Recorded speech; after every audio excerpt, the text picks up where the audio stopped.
শাসক দলের জনপ্রতিনিধিদের কাজ তাদের ভোকাল টনিকে পারদ চড়ছে। এবার সেই তালিকায় জুড়ল আরও এক তৃণমূল নেতার নাম।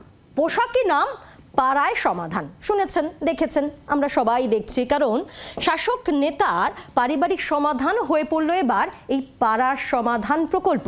100 দিনের কাজ আবাসের পর এবার আমার পাড়া আমার সমাধান কর্মসূচি। সেখানেও অভিযোগ দুর্নীতির, সেখানেও অভিযোগ স্বজন পোষণের। অভিযোগ উঠল তৃণমূল নেতার বিরুদ্ধেই, আর অভিযোগ করলেন দলের লোকেরাই, যাকে কেন্দ্র করে একেবারে শোরগোল পড়ে গিয়েছে আরামবাগের গোঘাটে।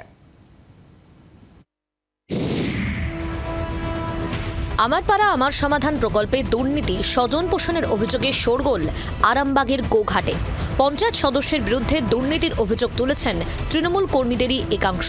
অভিযোগ, পাড়ায় সমাধান প্রকল্পে কুমুরসার 230 নম্বর বুথের কাজ 229 নম্বরে করা হয়েছে। 230 নম্বর বুথে একটি বারোয়ারি কালী মন্দিরে শেড নির্মাণের কথা ছিল, কিন্তু তার বদলে পঞ্চায়েত সদস্য অভিজিৎ বটব্যাল নিজের ব্যক্তিগত মন্দিরের শেড তৈরি করেছেন। দুর্নীতিতে পঞ্চায়েত সদস্যকে পরোক্ষে মদত দেওয়ার অভিযোগ উঠেছে তৃণমূল ব্লক সভাপতির বিরুদ্ধে। এ বিষয়ে বিডিও থেকে পঞ্চায়েত প্রধানকে লিখিত অভিযোগ জানিয়েছেন একাংশ তৃণমূল কর্মী, কিন্তু তা সত্ত্বেও কোনো লাভ হয়নি বলে অভিযোগ। আমাদের এইখানে একটা লাইটের কথা ছিল, লাইটটাকেও ক্যান্সেল করেছে। আমাদের বারাউরি শেডে হওয়ার কথা ছিল, আমাদের 30 নম্বরের টাকা নিয়ে সেইটা না করে উনি নিজের ব্যক্তিগত সিদ্ধেশ্বর কালী মন্দিরে 30 নম্বরের টাকা লিজে সেট করছে। কন্ট্রাক্টর লিজে সেও চোর, মেম্বারও চোর, কাজল রায় সভাপতিও চোর। টাকা ছাড়া ওরা কথা বলবে না, টাকার জন্য ওরা সব করতে পারে। আমি কুমুরসা গ্রাম পঞ্চায়েতের প্রধানকে জানিয়েছি এবং লিখিত দরখাস্ত দিয়েছি।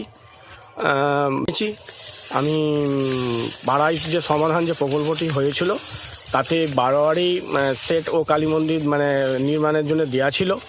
সেইখানেতে দেখা যাচ্ছে 29-এ আমাদের মেম্বার তার নিজস্ব কালীতলায় উনি নিয়ে চলে যাচ্ছে। দুর্নীতির অভিযোগ সামনে আসতেই আসরে নেমে পড়েছে বিজেপি, যদিও অভিযোগ অস্বীকার করেছেন তৃণমূলের গোঘাট 1 নম্বর ব্লক সভাপতি। আমার পাড়া আমার সমাধানের 10 লক্ষ টাকার নামে তৃণমূলের তোলাবাজ নেতারা পুরোপুরিভাবে চুরি করছে। আমার পাড়া আমার সমাধানে আদতেও কি 10 লক্ষ টাকার কাজ হচ্ছে? কোনো জায়গায় 2 লাখ 4 লাখ টাকার বেশি কাজই হচ্ছে না। বাকি টাকাটা পুরোপুরি 6 লাখ 8 লাখ টাকা তৃণমূলের নেতারা চুরি করছে। এটা সম্পূর্ণ ভুল কথা। যারা অভিযোগ করছে তারা নিশ্চয়ই হচ্ছে কি যে কেসিমাপ করে দেয়নি। যেই জায়গা স্থান যেখানে অ্যাকশন প্ল্যানে নাম দেওয়া ছিল সেই জায়গাটি সঠিক জায়গাতেই কাজটা হচ্ছে। কে বা কারা বলছে আমার কাছে সেই তথ্য নেই। আমার পাড়া আমার সমাধানের আসল উদ্দেশ্য সরকারের পরিষেবাকে বুথ স্তরে নিয়ে যাওয়া, এলাকার মানুষের সমস্যার কথা শুনে সমাধান করার কথা সরকারি আধিকারিকদের। এর জন্য প্রতিটি বুথে বরাদ্দ হয়েছে 10 লক্ষ টাকা। প্রশ্ন হচ্ছে, সেই টাকা কি নিজেদের বাড়ির সমাধানেই কাজে লাগিয়ে দিচ্ছেন অভিজিতের মতো নেতারা? ভোটের আগে কি জেনে শুনে খাল কেটে কুমির আনছেন?